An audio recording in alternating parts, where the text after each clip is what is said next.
Welcome, in front of me is a GIGASET GS190, and today I'll show you how to insert SIM and SD card into your phone. Now, before we get started, we'll need this little thing, SIM eject tool. It comes provided with the device in the box, so you can get it from there, or you can also use a paper clip, straighten out one of the ends, and it should work just as well. Now, once you have one of those, you want to pop out the tray, which is located on the upper left side of the device, so right over here. Push it in, and the tray will pop out. And on the tray you have space for 2 different SIM cards and 1 SD card. So just place each one of them.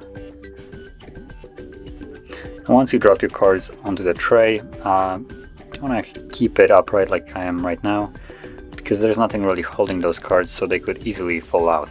And then also carefully insert it back into the device. And as you can see, we have the enter pin message. That's because my card has a pin.